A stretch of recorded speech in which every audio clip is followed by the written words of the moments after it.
shows for free a week. But if you want to support the channel, there are a few ways of doing it. Hit the like button on each live broadcast or video. This helps the channel grow. Hit the subscribe button and select the all notifications option. Hit the thanks button to buy a super sticker. You can do this on the live chat too. You can also join our Patreon page or buy us a coffee at the link in all of our video descriptions below. We are also looking for sponsors. If you want our latest advertising rates and how you can get involved, then email John at nufcmatterspodcast@gmail.com.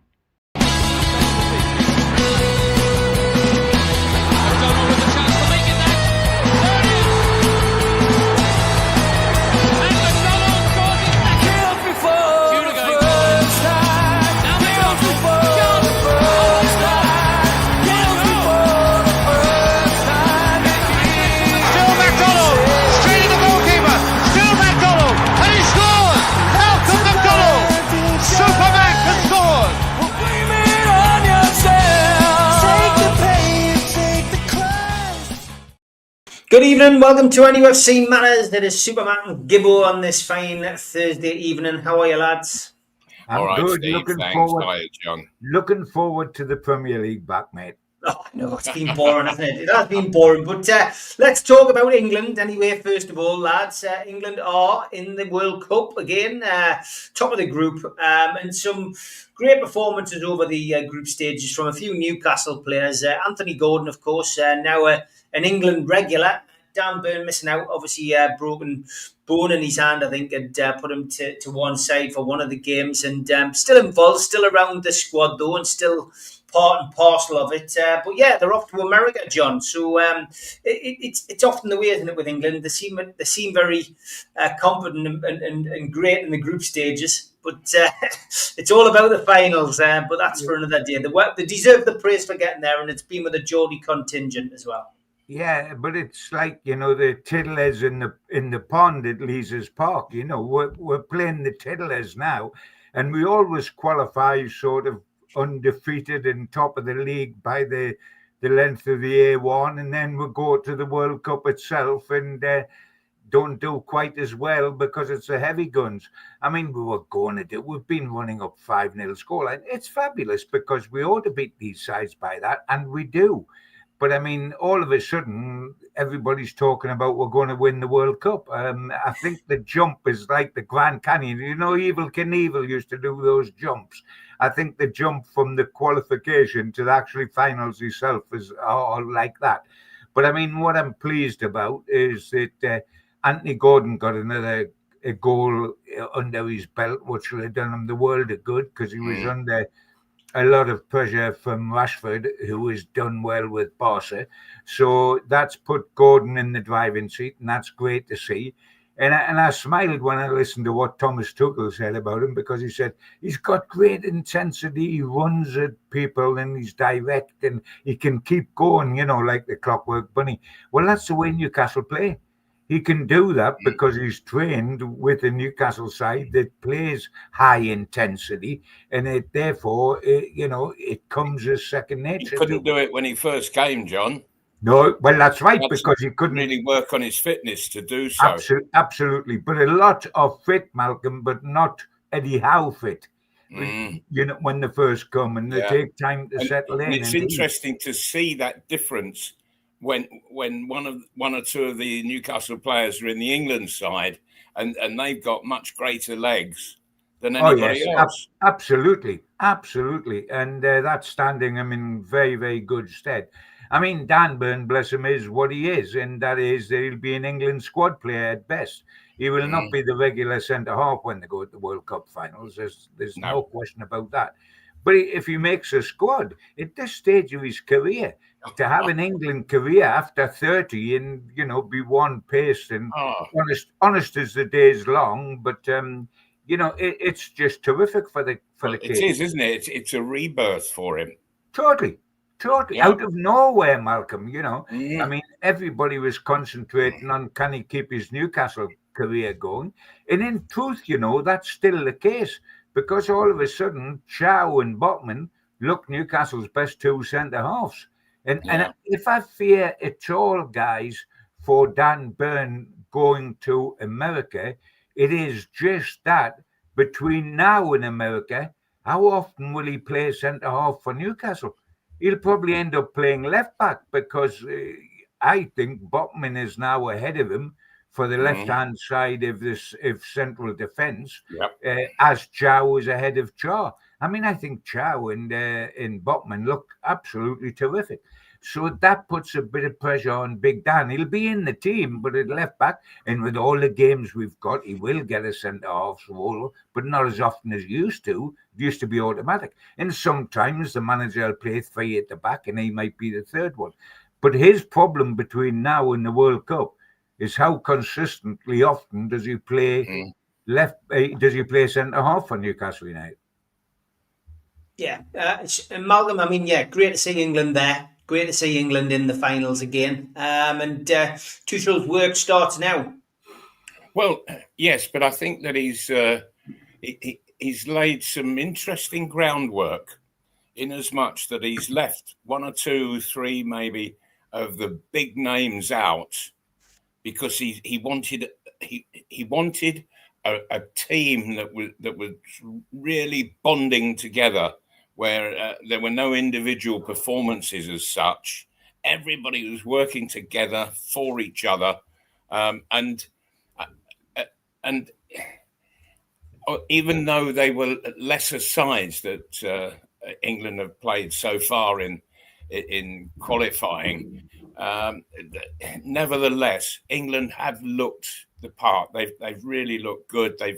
And so I think he's really laid the rules out for the players. You either all get in and muck in as a team, which is what Howe has demanded at Newcastle, and that's worked. And Tuchel is doing much the same with England, and he will leave big names out so as not to upset the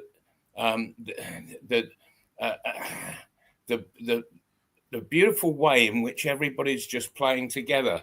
There's nobody really standing out because everybody's playing to their ultimate, and it looks great. It really does. But let's see England play against some really stiff opposition. Yeah.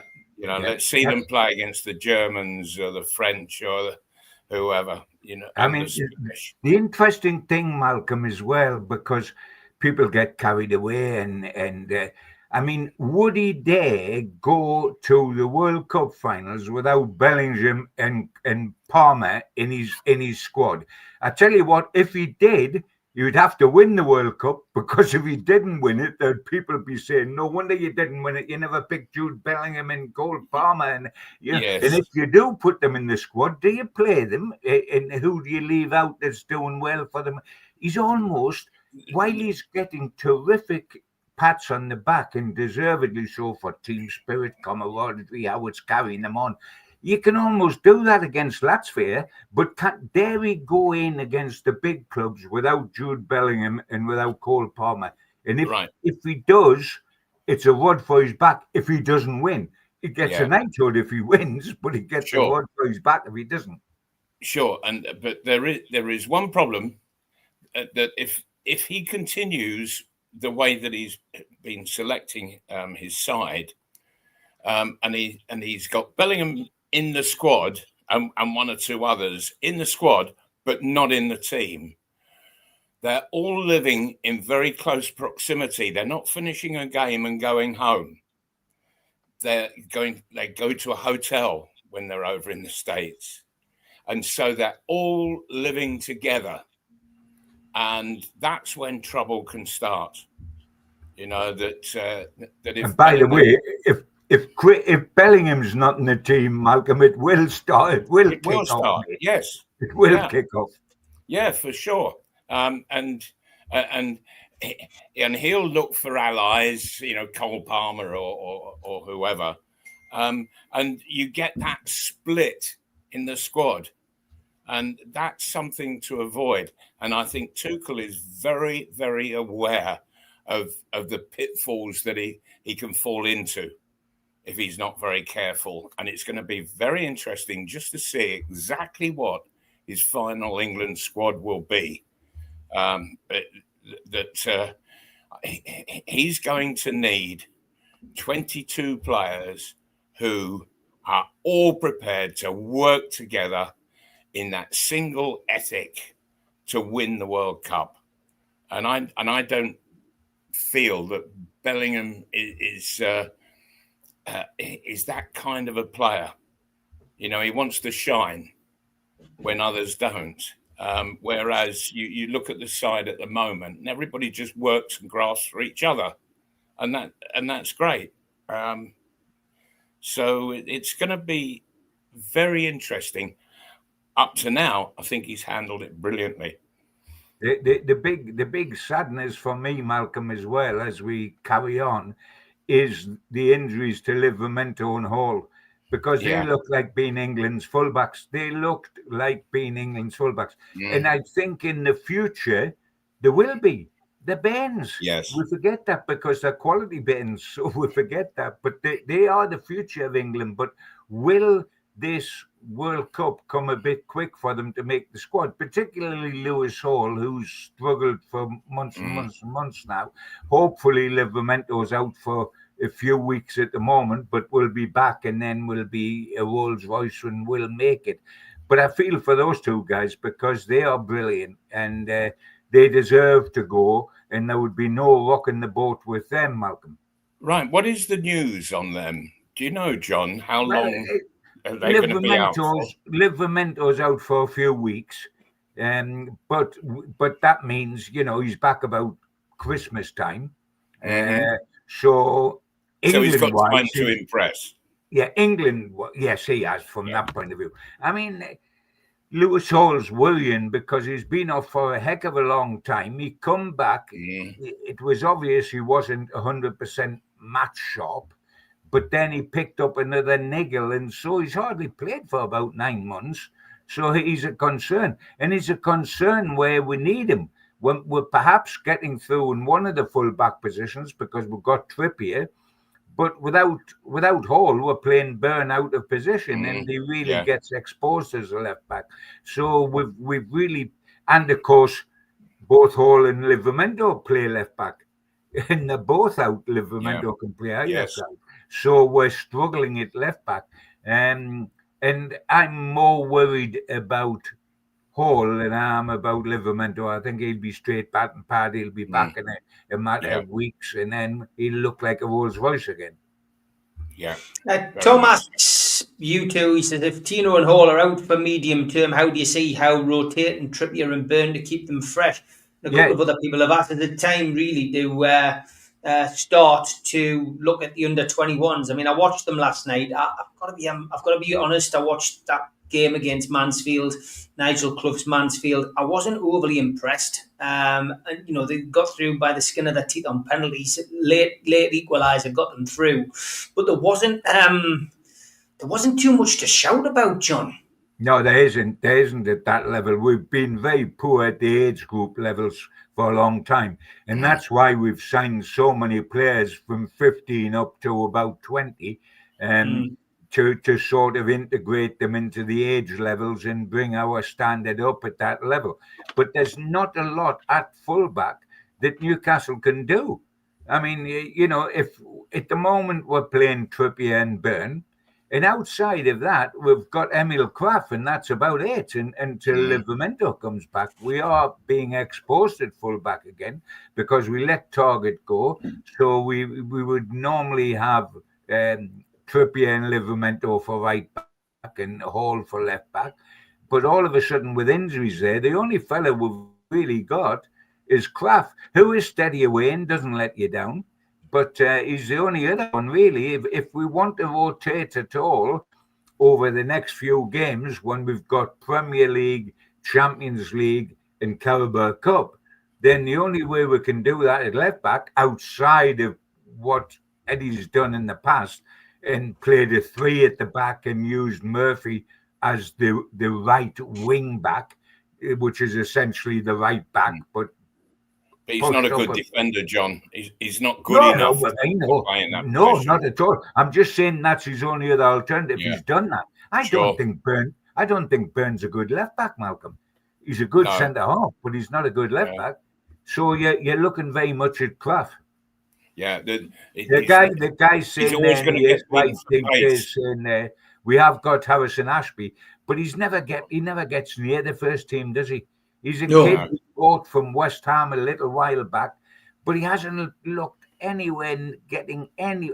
To be honest, I never see him now, so I don't know how good on different. And yet, the manager, we know he will always give somebody a chance if they're proving themselves. So obviously, this lad ain't doing it.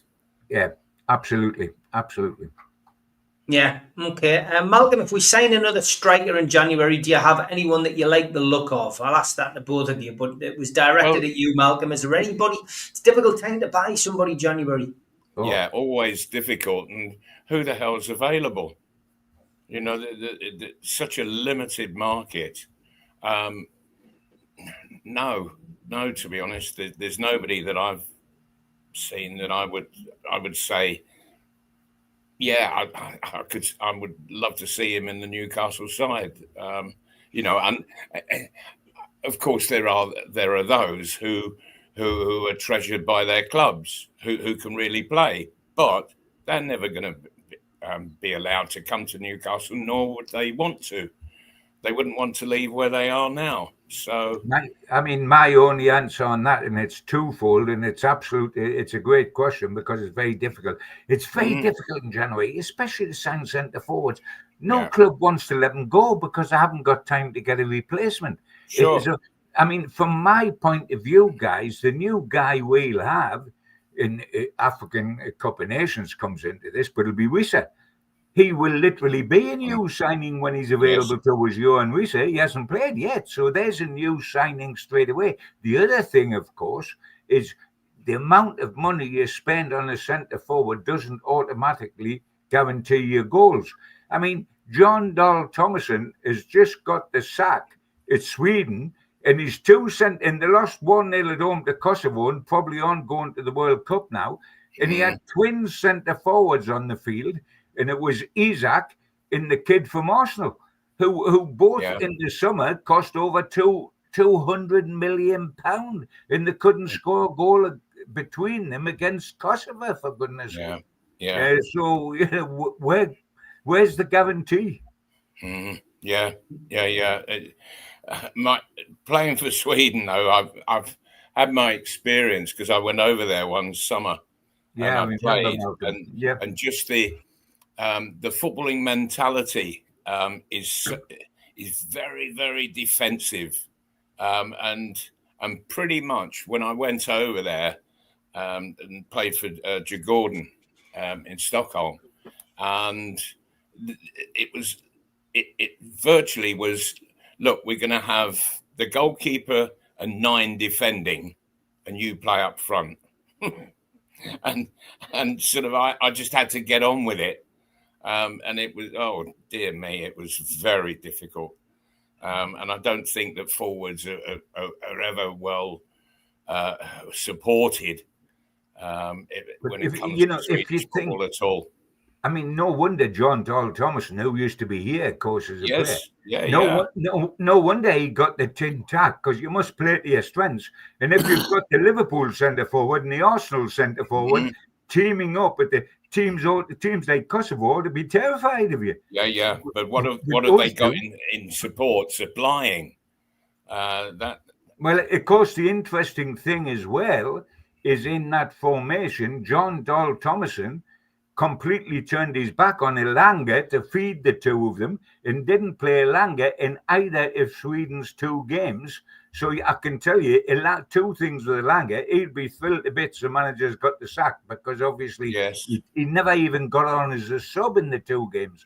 And secondly, I don't mind, because it means he'll be as fit as a lop and fresh as a daisy for us at Brighton, because he hasn't done a thing apart from sit on his backside and train for the last fortnight.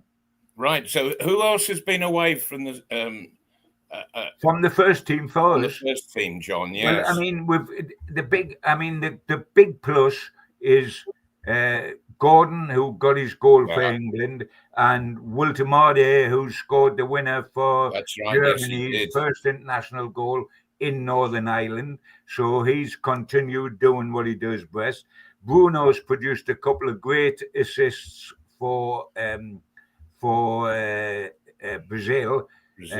Burns sat out virtually, got one addition to his cap as a sub. But the big worry for us is Bruno and Joe Linton, because they've been to South Korea and Japan, having had all that time in the air when the plane was turned around. And they've come back here. Luckily, with the time difference, I think they were here certainly on Wednesday. At some stage of Wednesday, they were back on Tyneside, which helps for Saturday. But it's an awful long trip to Brighton. And immediately afterwards, we've got Benfica at home on Tuesday. Yeah. So what does he do with Bruno and Joe Linton this weekend? That's going to be of all the I think Gordon's going to be fine. Burns going to be fine. Elanga hasn't even played, so he's fine. So a lot of them are going to be okay. The two Brazilians are where the big decision. Yes, but that's 2/3 of the midfield, John. Oh, absolutely. If you rest them together, you've only got Ginoli's been away, of course, but he's been okay. It's not been a problem. Ramsey's back. He's been training today. Sorry? Ramsey's back. The Villa signing, the lad we signed from Villa, so he's available. Well, yes, but it's already been available, Steve. But how available? I mean, he hasn't kicked the ball for us since he came. He had 45 minutes and was off injured, didn't he? I mean, it's wonderful that he is available, and he is a terrific talent. Will he be able to start? I mean, you could definitely rest Joe Linton, because Ramsey would play on the left-hand side. If Ramsey, how much can he give us? He certainly won't give us 90 minutes, whether he starts or comes on as a sub. But you could do him. But how fit is he to do that? Can he start at Brighton and give us, say, an hour? I would hope so. He's a good player and we need him. But since he signed for us, him and Wissa, it's like spotting a dodo and Jasmine Dean, isn't it? You can't find one. It's a bit difficult. I mean, I do believe we have signed them, but I haven't seen too much of either of them. Getting back to the international game, Stephen Kennedy says to you two, is this the worst German side you've ever seen? I mean, Sweden and Germany are poor at the minute. Oh, Germany are absolutely horrible. And I mean, they've always been, the Swines have always been this sort of bugbear to us as well as other countries, haven't they? And they're nothing. But you get peaks and troughs, and it's about time they were a poor side, because we're sick to death of them doing what they do so regularly. But just on the basics of the game, you could always be assured of Germany, just control, pass, people making runs, that they'd work the ball forward. Forwards would be making runs into the box, and they'd get bodies there for sure. But Germany aren't doing that anymore, and they've done it for decades, and it's always worked for them. But there seems to be completely different thinking, and it's not working for them. Yeah, what I find fascinating, Malcolm, and quite amazing, and in a little way quite amusing, is that we absolutely adore, our fans absolutely adore Woltemade, because he started with goal after goal after goal. He comes over as a lovely guy. He comes over that he's thrilled to be here, and he comes over that he wants to work and improve his side. He gets pelters at home, and this is the centre forward for Germany. And by the way, the pelters he gets, it isn't from rank and file fans on the terraces. It's from the old German players. That's right. It's the old German stars are saying, isn't he hopeless, and isn't he overpriced, and isn't he this, and because he didn't go to Bayern Munich, everybody has got on his back at home. I mean, he must wonder, what he's got to do to be right at home. I mean, they beat Germany, they beat Northern Ireland 1-0. It was his goal that did it. But I mean, that's fine because he'll appreciate Newcastle and he's bathed in love here. But maybe he was getting that criticism when he was playing in Germany for Stuttgart, John, and that's why he wanted out of Germany. And well, he's got it. I bet he's Malcolm. I bet he's glad he is out of Germany. Well, that's right. Because also he's getting so much love here. He's not getting. He is. Yeah. He's getting so much love here. Absolutely, he is, and he deserves it. Sure, he's done terrific, and as we've said, for such a big guy to be so good with his feet, to be so clever and have the good touches, when he looks like a giraffe on stilts, but he still plays with a lovely touch, doesn't he? Yes. Gary says, unless Germany can start playing as a team and not a group of individuals, they aren't winning anything. Voldemar was always shown for the ball, but getting bypassed by what we called grabbers. And Stephen Kennedy says, I'm sick of saying it, but none of his teammates were passing to him. So Germany's loss is our gain, says Denise. Yeah, I'm quite happy with that indeed. And I'm quite happy for him to come back and feel the love, because Newcastle fans are giving him that. And, every match is turning to goal for the lad, because I think he's scored in about 4 out of 5, hasn't he? He's got a great record of goals. And all we say is, if you can score us a goal down at Brighton, there's a very, very good chance Newcastle will win. If he can score down there's a very good chance that Newcastle could win. So, let's keep it going, Nick. We appreciate you here, and don't get too concerned about over there, mate, because you've only got to pop over there on your in the summer if you want to rest. And this summer you'll be in America, so you'll be okay. Good stuff. We'll have a quick break. Back after this. A big thanks to all our sponsors, Skips and Bins. You can find them at their website, skipsandbins.com. Contact them at www.skipsandbins.com/contact. Say hello to low-cost waste disposal with pay-as-you-go and contract waste management. A big thanks to Mr. Vicky's Sauces, handmade in Cumbria. You can find them at their website, mrvickys.co.uk. Email info@mrvickys.co.uk or telephone 01768 210 102. Thanks to our fanzine sponsor, United Group Travel. There are no strangers on our tours, just friends you haven't met yet. 2 crew driver and courier, local family company, 3-star plus quality hotels and no interchanges. Hot and cold snacks and drinks available on the coach, all excursions included. Their website, unitedgrouptravel.com.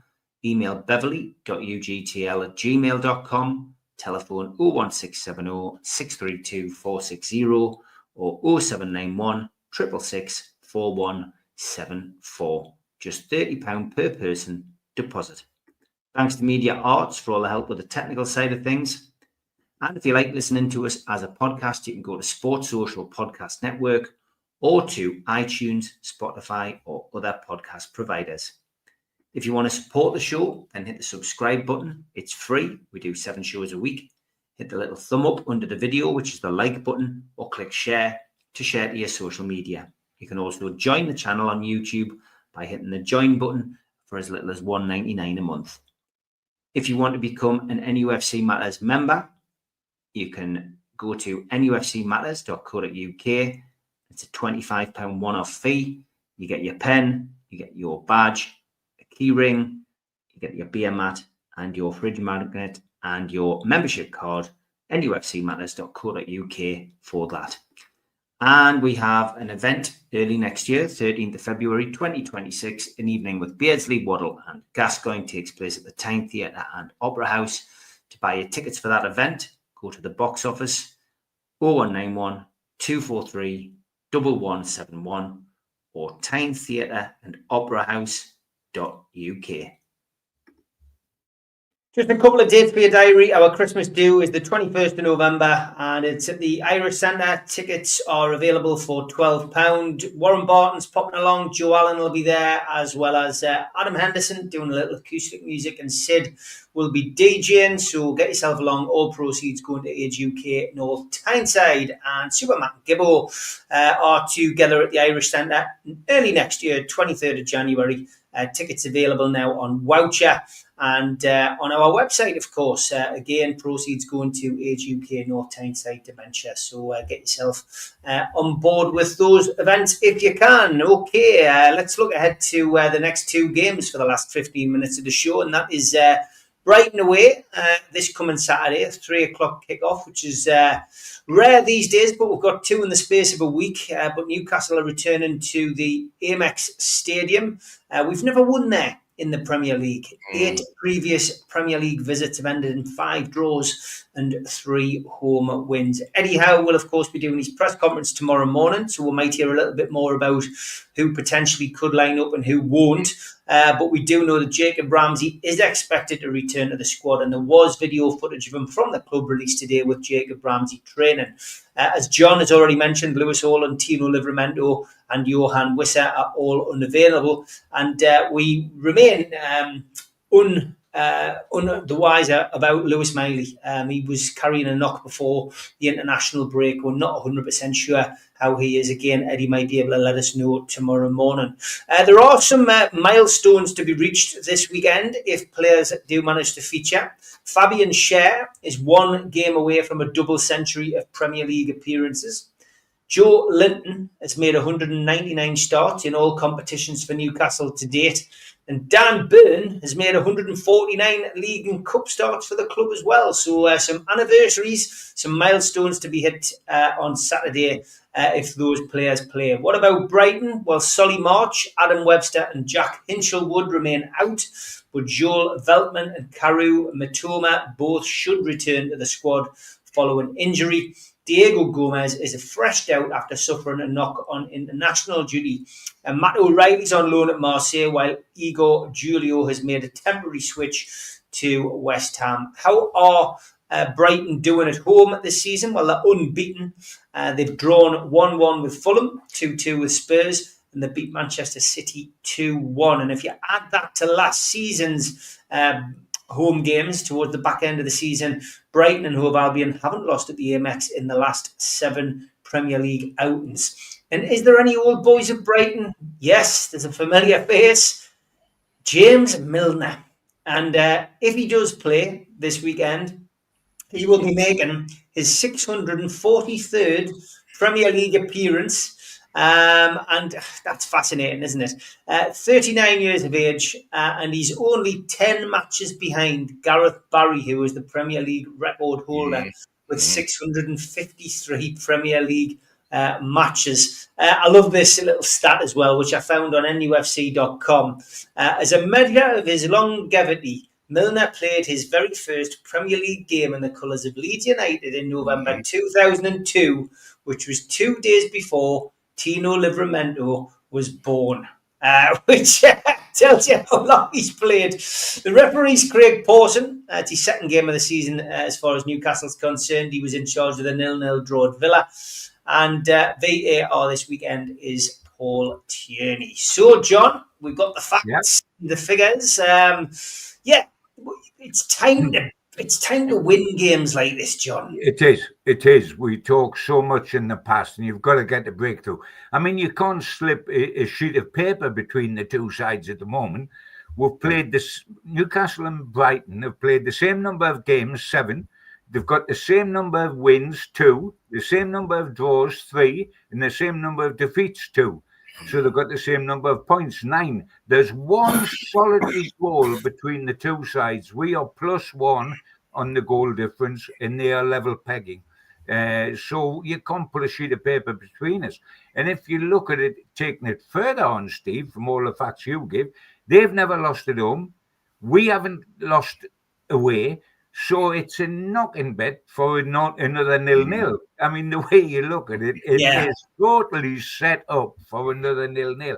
I mean, I'm not forecasting that because while I've been grateful for them, I'm sick of them. And as you aptly put it at the end of your spiel, Steve, it's about time we smashed through the glass ceiling with these games and not just come away with a 0-0 and say that was a good result. And it would be, but we've got to go and let's win there. And the defence is never letting a goal away from home. So as I said earlier in the thing, if Voldemort can score for us, we can win. Because if the defence continue with they haven't conceded an away goal this season yet.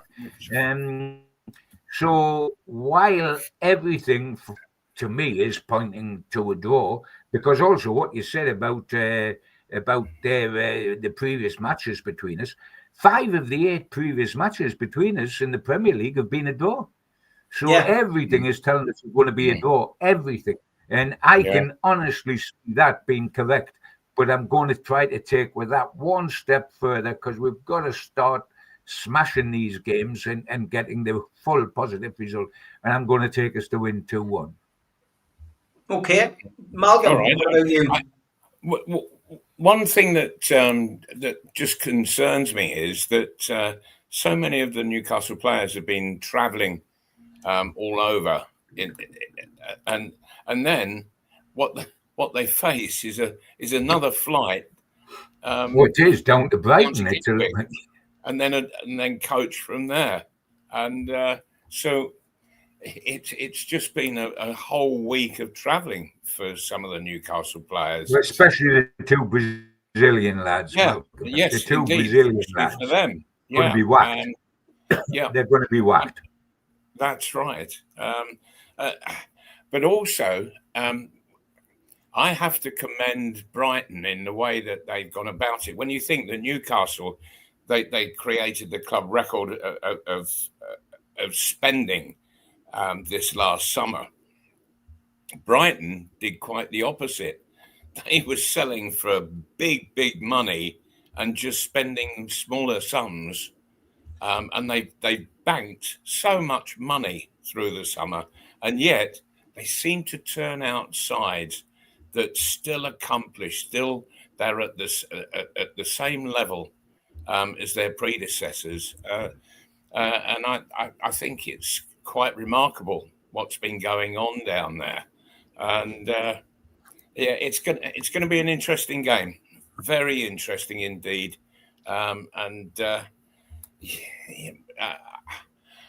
I've just got a feeling that we're not going to see a victor at all. I think it's going to finish a draw, but I think the goals will be scored. So I'm going to go for a 1-1 draw between the two sides. That can easily happen, Malcolm.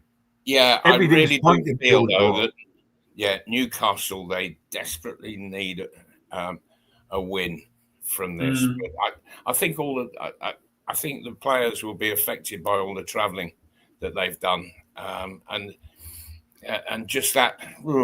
Then we've got to go and get on another flight on Friday to down there. So we shall see. We shall see. Okay, I'm going to go for a sneaky 1-0 win. I'm going to take the positives. Yeah, I am. I just think we aren't conceding goals, and I do think, I know where you're coming from, Mal. I 100% agree with what you said, but the jet lag, etc. But hopefully the squad comes good. Maybe Ramsey's time to shine. Voltemada again with his with his golden touch. 4-4 would be wonderful. So let's see what happens with that game. We've then got the Champions League, lads, which is Tuesday before we get back on air next Thursday, which will be at a slightly earlier time of 11 a.m. But Eddie Howe's side back in action at St James's Park on Tuesday night against Benfica, 8 o'clock kickoff. Benfica have made the decision not to train at the ground. Jose Mourinho's done a little bit of a U-turn at that. And ahead of their trip to Newcastle, they take on second-tier side JD Shaves on Friday night. So they've got an extra day's rest, but obviously they have the travelling to do. So, what's your feelings on this one? I see this really, it's a tough game. All games in the Champions League, John, are tough, but we really need to win this game. We needed to win the last one. Now we need to win at home if we're going to, continue. Yeah, we do. Because last time we were in the Champions League a couple of years back, we got this sensational win against Paris Saint-Germain, but we didn't win again. We didn't win again in any of our Champions League games. So we've won this one when away from home quite convincingly. We're coming home. This side is far from unbeatable. I mean, they had to go through the qualifications to get to where they are now. So they're far from beatable. Jose Mourinho will be here. It'll be lovely to see Jose again. I got to know him when Bobby Robson was number 2 to Bobby Robson. He was his interpreter, actually, when I went out there to Porto. But this is a one we have got to win, and Benfica is set up where we can win. Of course, there's no easy games in the Champions League. The easiest you get to an easy game in the Champions League was the last one, where we won 4-0. That was a real opportunity. I think this is too. If we are going to make progress, we must beat Benfica, because there's tougher tasks than Benfica at home lying ahead of Newcastle, who finished their Champions League program with a way to Paris Saint-Germain, who are the current champions. So I think we will beat Benfica. I mean, Jose didn't like coming up here with Chelsea, if you remember. We always got results against Chelsea when Jose was the manager there. And I'm taking us to win 2-0. I think we will beat Benfica up here. And again, we're sick of saying we must do this. We're saying we must win down at Brighton because we've got to knock the glass ceiling. We're saying we must beat these.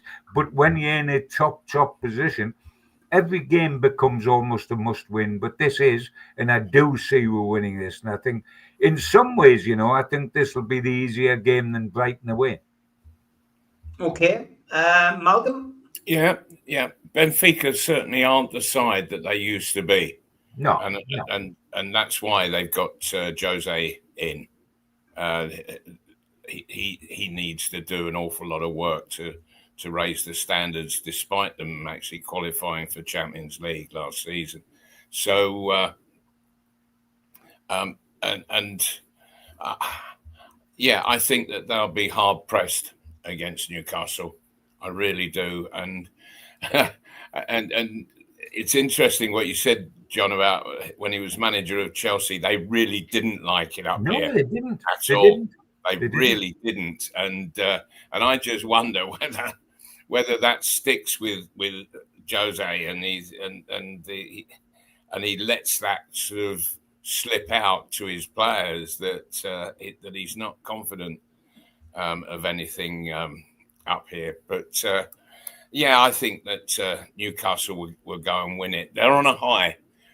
They're on a European high from that last result, because not only did they beat the Belgian champions, but they absolutely kicked their backsides. It was a runaway scoreline for the Champions League, and so I can see us coming out 2, maybe 3-0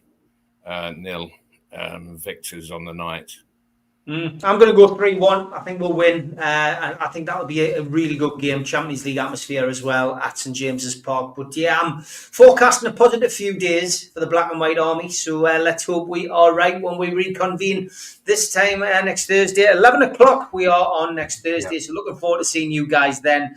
Have a great weekend. Enjoy the football, chaps. See you soon. All right.